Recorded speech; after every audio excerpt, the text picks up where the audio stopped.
up in North Dakota, South Dakota, and Canada, where we still have some nice big expanses of grassland prairie habitat.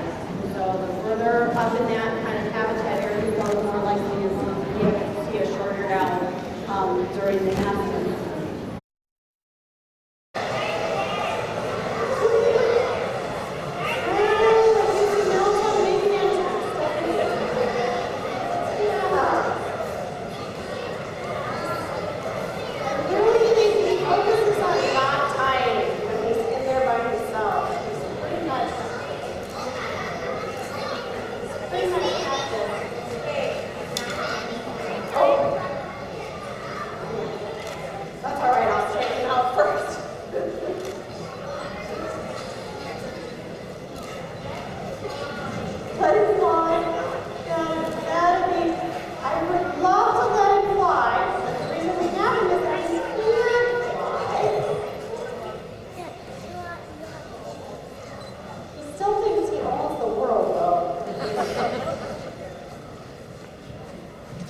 All right, there we go. So this one is our snowy owl. I have to say that. He came to us 2 years ago when there was the eruption of snowy owls that came down through the Midwest. The East Coast is going through that right now, where they are having snowies come from the Arctic. Because normally, remember we talked about camouflage with everybody else. They're trying to look like a tree. They're trying to look like a dried up clump of grass. Rock with snow on it. Yeah, so that's his camouflage. Or maybe just snow is what he's trying to blend into. And so normally snowy owls are in the Arctic.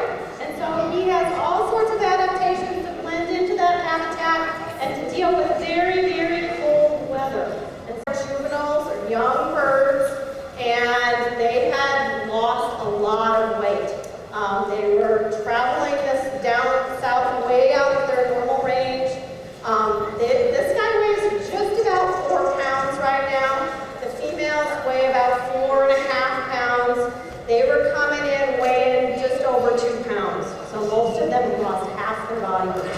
And so if you think of what you weigh now, even if you have a little extra body weight, if you divide that in half, most people are not going to be able to survive that. You're not going to be able to lose half your body weight. You can still be alive. And so dislocations and compound fractures fall into the same category. Okay, and a little bit under here, a little bit there. All right, that's enough. Yeah. So a dislocation, you end up pulling ligaments and tendons and doing damage to those things in the joints, and it's very, very difficult to get those to heal properly so that they're able to fly. Success rate, where a lot of the nestlings live, and they do fledging. They think that the year we had such an eruption and so many of them coming down into this part of the country, that something happened to that food source in a very good pasture year. They lost their lemmings, and the lemmings crashed, and those juveniles did not have a good, solid food source for them to work with. And so a lot of them just started moving south, moving around, trying to find new territories. In Iowa, they were not very successful. We were finding these guys on the edge of picked bean fields, trying to hunt. I don't know if you've ever seen a picked soybean field, but there's not a lot out there in January. It's a pretty desolate place.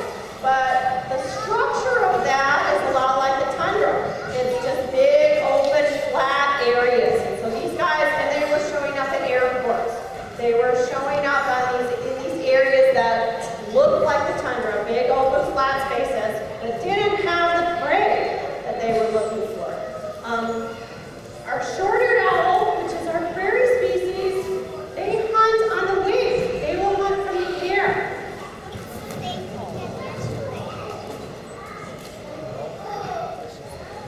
And look down into the tall grass from above. And so these guys just were not using that kind of hunting strategy at all. They were trying to sit on a low perch on the edge of the big flat area and not finding food and not doing well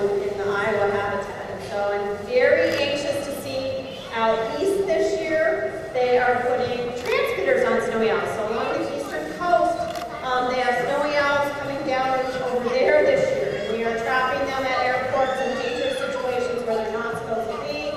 And some of those trapped birds, they're going to put radio transmitters on them. Did we get a little bit too much water out of you? If those guys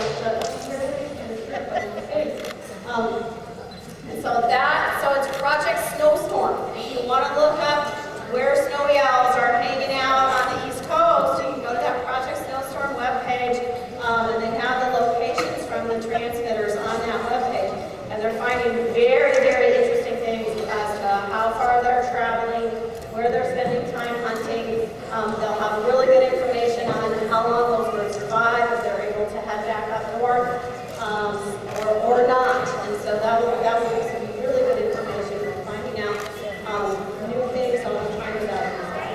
Living in Iowa, we do a lot of sort of extra things for him. So he will get his West Nile virus vaccine pretty soon. He looks forward to that every spring.